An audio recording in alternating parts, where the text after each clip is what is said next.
Hi friends, welcome back to my channel. இன்றைக்கி ஒரு சூப்பரான வீடியோ பார்க்கலாம். எந்த ஒரு மெஷர்மெண்ட்டுமே இல்லாமல், அதாவது ஸ்லீவோட மெஷர்மெண்ட்டு மட்டும் வச்சு இந்த ஒரு பஃப் ஸ்லீவ் வந்து எப்படி ஸ்டிச் பண்ணி அழகாக இந்த மாதிரி பாம் டிசைன்லாம் வச்சு எப்படி ரெடி பண்ணுறதுன்னு பார்க்கலாம். இப்போ பார்த்தீங்க அப்படின்னா அந்த பார்டர் மட்டும் வச்சு அதுக்கு மேலே வந்து நான் வந்து பஃப் ஸ்லீவ் வந்து ஹை பஃப் ஸ்லீவ் வந்து நான் வச்சுருக்கேன். ஹைனா இப்போ எதுவும் நார்மலாக இருக்கும். இதை இப்போ நம்ம இந்த ப்ளவுஸ் வந்து வேர் பண்ணும்போது பார்த்திங்க அப்படின்னா அழகாக பஃப் அந்த அளவுக்கு தனியாகவே தெரியும். அந்த மாதிரி நம்ம வந்து ஸ்டிச் பண்ணிக்கலாம். இப்போ அது எப்படின்னு பார்க்கலாம், எப்படி ஸ்டிச் பண்ணுறதுன்னு பார்க்கலாம். இப்போ நீங்கள் என்ன பண்ணுறீங்கன்னா, நம்ம நார்மலாக ஒரு ஸ்லீவ் வந்து பஃப் ஸ்லீவ் வந்து கட் பண்ணியிருப்போம்.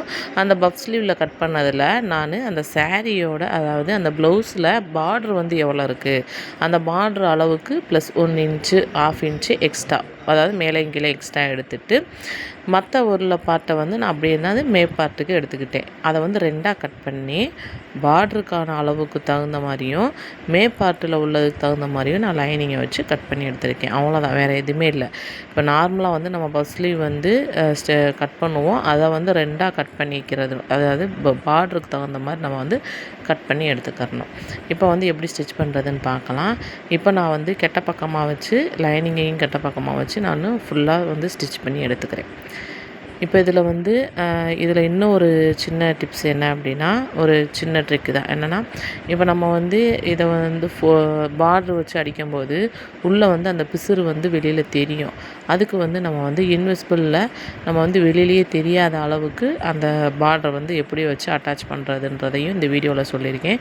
வீடியோ பார்க்குறவங்க கண்டிப்பாக ஸ்கிப் பண்ணாமல் பாருங்கள். அப்போ தான் அது எந்த மாதிரி ஸ்டிச் பண்ணணும், எந்த மாதிரி தைக்கணுன்றது தெரியும். அப்போ தான் இப்போ நான் வந்து பஃப் ஸ்லீவுக்குள்ளே அந்த மேற்பார்ட்டை ஃபுல்லாக ஸ்டிச் பண்ணி எடுத்துகிட்டு சென்டரை வந்து மார்க் பண்ணிக்கோங்க. சென்டர் மார்க் பண்ணிவிட்டு அந்த ஷோல்டர் சென்டர்லேருந்து ஒரு 2 இன்ச்சு 2.5 இன்ச்சு உங்களுக்கு எவ்வளோக்கு பஃப்பு வேணுமோ அந்த அளவுக்கு நீங்கள் வந்து மார்க் பண்ணிக்கோங்க. அதே மார்க்கை வந்து கீழே நம்ம வந்து பார்டர் வந்து ஜாயின் பண்ணோம் பார்த்திங்களா, அதுக்கு பக்கத்துலேயும் நம்ம எந்த அளவுக்கு எடுத்துருக்கோமோ அதே அளவுக்கு எடுத்து மார்க் பண்ணிவிட்டு இந்த மாதிரி சிசர் கட் பண்ணிட்டீங்க அப்படின்னா இந்த இதுக்குள்ளே, இந்த கேப்புக்குள்ளே மட்டும்தான் நம்ம வந்து ஃப்ளீட்ஸ் வந்து எடுக்கணும். இப்போ சின்னதாக எடுத்தால் மட்டும்தான் இந்த மாதிரி பஃப் ஸ்லீவுக்கு வந்து அழகாக இருக்கும் பார்க்குறதுக்கு. ஃபினிஷிங் வந்து நீட்டாக இருக்கும். பெருசாக வச்சோம் அப்படின்னா அந்த பஃப் ஸ்லீவுக்குரிய அழகு போயிடும்.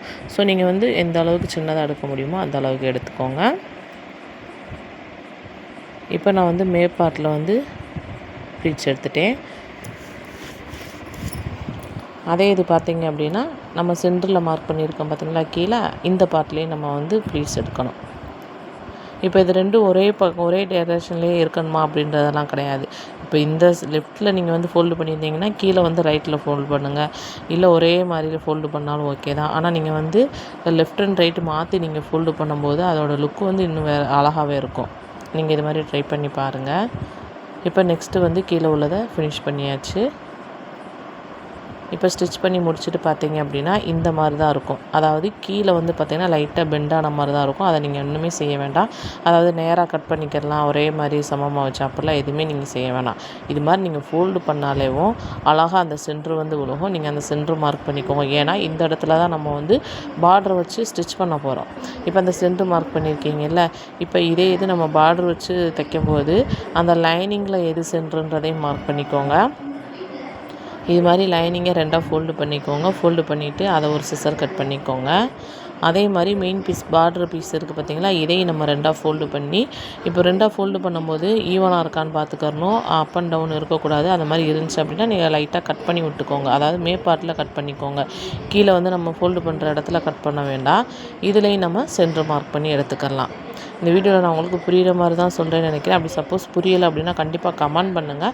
நான் மறுபடியும் உங்களுக்கு இன்னொரு வீடியோவில் நான் தெளிவாக சொல்கிறேன். இப்போ இந்த லைனிங் மேலே மெயின் பீஸை வச்சுக்கோங்க. அதாவது சென்ட்ரு பார்த்து வச்சுக்கிறணும்.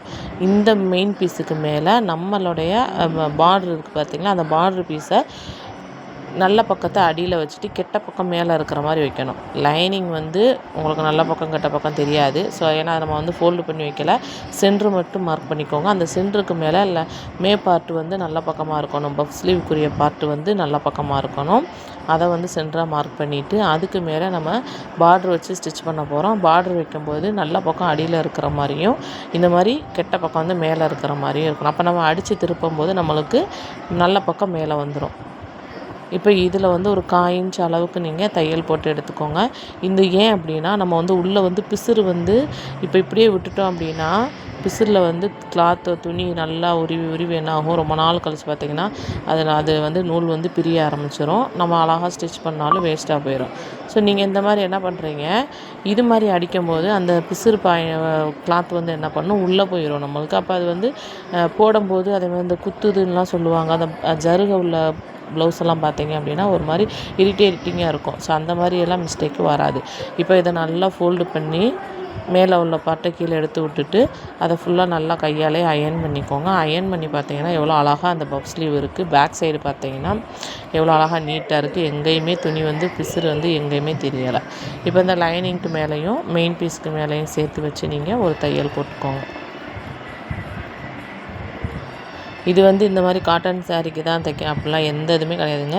எந்த ஒரு டிசைன் ப்ளவுஸாக இருந்தாலும் நீங்கள் இல்லை அப்படின்னா சாரியோட பீஸை வந்து இந்த மாதிரி பஃப் ஸ்லீவுக்கோ இல்லை பார்டருக்கோ நீங்கள் எடுத்துக்கலாம். நம்ம ப்ளவுஸ் எந்த மாதிரி மெத்தடில் கொடுத்துருக்குறாங்க அதை வச்சு நம்ம வந்து டிசைன் வந்து மேக் பண்ணிக்கிறலாம். இப்போ இவ்வளோ அழகாக அந்த பஃப் ஸ்லீவ் வந்து இவ்வளோ அழகாக தனியாக தெரியுது பார்த்தீங்களா? இப்போ இதுக்கப்புறம் இதில் வந்து நினைக்கலாம், இப்போ நம்ம எப்படி நம்ம வந்து பாம் வந்து நம்ம உள்ளே செட் பண்ணுறது அப்படின்றது.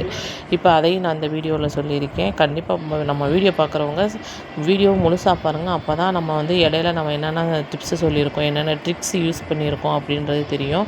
நீங்கள் ஃபுல்லாக அதாவது பாதியாக ஸ்கிப் பண்ணி விட்டுட்டு நீங்கள் லாஸ்ட்டாக ஃபினிஷிங் வந்து எப்படி இருக்குது, எந்த இடத்துல உங்களுக்கு தேவையோ அந்த இடத்துல மட்டும் நீங்கள் பார்த்தா உங்களுக்கு ஃபஸ்ட்லேருந்து நம்ம என்ன சொன்னோம் ஏது சொன்னோன்றது புரியாது. அப்போ நீங்கள் ஸ்டிச் பண்ணும்போது ட்ரை பண்ணி பார்க்கும்போது உங்களுக்கு மிஸ்டேக் வரும். இப்போ 2வது என்னன்னு பார்த்தீங்கன்னா, பாம் வந்து எப்படி ரெடி பண்ணுறதுன்னு ஏற்கனவே நான் வந்து நிறைய வீடியோ போட்டிருக்கேன். இப்போ மறுபடியும் நான் சொல்கிறேன். ஒரு 2 இன்ச்சு 2.5 இன்ச்சு அளவுக்கு இந்த மாதிரி சாரியோட கிளாத்தை வந்து கட் பண்ணி எடுத்துக்கோங்க. இப்போ சாரி வந்து மெரூன் கலருன்றதுனால ஓகே, இல்லை ஒரு ஆரஞ்சு கலரு, இது வந்து பார்டர் கலர் தான். ஸோ இல்லை எனக்கு சாரியோட கலர் வேணும்னா நீங்கள் சாரியோட பீஸில் இந்த மாதிரி அளவுக்கு நீங்கள் எடுத்துக்கோங்க. எடுத்துகிட்டு இந்த மாதிரி தெர்மாக்கோல் பால்ஸ் வந்து கடையில் ஒரு பாக்கெட் வந்து பார்த்தீங்கன்னா 10 ருபீஸ் தான். இந்த மாதிரி ஒயிட் கலரோ இல்லைனா மல்டி கலர்லேயும் இருக்குது. இப்போ ஒயிட் கலர் வாங்கினீங்கன்னா எல்லா இதுக்கும் சூட் ஆகும். வெளியில் அந்த அளவுக்கு தெரியாது. இந்த மாதிரி சென்டரில் வச்சு அதை வந்து லைட்டாக அந்த கிளாத்தை ஃபுல்லாக உள்ளே அந்த பால் வந்து உள்ளே செட் பண்ணுற மாதிரி நல்லா ஃபோல்டு பண்ணி பிடிச்சிக்கோங்க. பிடிச்சிட்டு அதே மாதிரி நம்ம எந்த கிளாத்தில் இந்த பாம் ரெடி பண்ணுறோமோ அந்த கிளாத்து நூலில் தான் நம்ம வந்து இந்த மாதிரி நூல் சுற்றணும். நம்ம வேறு நூல் போட்டோம் அப்படின்னா அசிங்கமாக தெரிய ஆரம்பிக்கும்.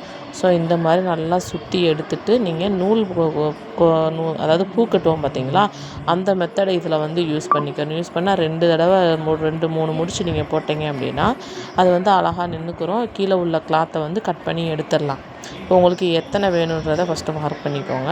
இந்த பார்டர் இது பார்த்தீங்க அப்படின்னா 4 இன்ச் இருக்குது. இப்போ இதில் வந்து 4 இன்ச்சு நான் ஃபோல்டு பண்ணி வச்சதுனால 4 இன்ச்சு. இந்த கிளாத்தை நான் ஏன் ஃபோல்டு பண்ணேன் அப்படின்னா, இதை வந்து நம்ம அடித்து திருப்பணும். இல்லை அப்படின்னா கிளாத்து கொடுத்து அடித்து திருப்பணும். அதுக்கு நீங்கள் இந்த மாதிரி எவ்வளோ தையலுக்கு விட்டுருக்கீங்களோ 1/2 இன்ச் விட்டுருப்பீங்க. அந்த 1/2 இன்ச்சை லைட்டாக ஃபோல்டு பண்ணிவிட்டு மேலே கீழே ஃபோல்டு பண்ணி அதுக்கப்புறம் நான் வந்து பாம் உள்ள வச்சு செட் பண்ணும்போது உங்களுக்கு தனியாக தெரியாது. இப்போ நான் உங்களுக்கு தெளிவாக சொல்கிறேன் பாருங்கள்.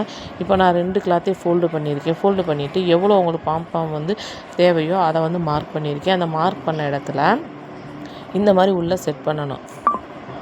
உள்ளே செட் பண்ணணுமா? இப்போ நீங்கள் இந்த மீதி உள்ள கிளாத்தை வந்து கட் பண்ணி எடுத்துக்கோங்க.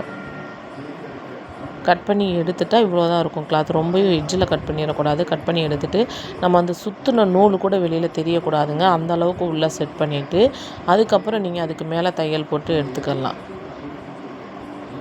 இவ்வளோ ரொம்ப கஷ்டமானதெல்லாம் கிடையாது. ரொம்ப ஈஸியானது. இந்த பஃப் ஸ்லீவ் வந்து நீங்கள் சாரியோட ப்ளவுஸ்க்கு யூஸ் பண்ணுறத விட பட்டு பாவாடை சட்டை போடுவாங்க பார்த்தீங்களா, அந்த பிள்ளைகளுக்கு நீங்கள் வந்து யூஸ் பண்ணும்போதோ இல்லை ஹாஃப் சாரி வியர் பண்ணும்போது இந்த மாதிரி மெத்தடில் ஸ்டிச் பண்ணி போட்டிங்கன்னா இன்னும் அழகாக இருக்கும் உங்களுக்கு. இது மாதிரி ட்ரை பண்ணி பாருங்கள். அப்புறம் வந்து இதுக்கு மேலே நான் வந்து ஒரு 1/2 இன்ச்சுக்கு மேலே நான் தையல் போட்டிருக்கேன். அப்போ உள்ளே நல்லா உங்களுக்கு ரொம்ப அழுத்தாமல் செட் ஆகிரும் உள்ளே. இப்போ உங்களுக்கு பார்த்தனாலே தெரியும் எவ்வளோ அழகாக இருக்குதுன்னு. இந்த வீடியோ கண்டிப்பாக உங்களுக்கு புதுசாக தைக்கிறவங்களுக்குனா சரி இல்லை ஸ்டிச்சிங் பழகுறவங்களும் சரி ரொம்ப யூஸ்ஃபுல்லாக இருக்கும்னு நினைக்கிறேன். இந்த மெத்தடில் நீங்களும் ஸ்டிச் பண்ணி பாருங்கள். உண்மையிலே சூப்பரான ஒரு டிசைன் தான். இப்போ வந்து காட்டன் சாரீ ப்ளவுஸுக்கு இந்த மாதிரி மெத்தடை யூஸ் பண்ணி போட்டிங்க அப்படின்னா பார்க்க லுக்காகவும் இருக்கும், நீட்டாகவும் இருக்கும். இந்த வீடியோ பிடிச்சிருந்துச்சுன்னா லைக் அண்ட் ஷேர் பண்ணுங்கள், சப்ஸ்கிரைப் பண்ணுங்கள்.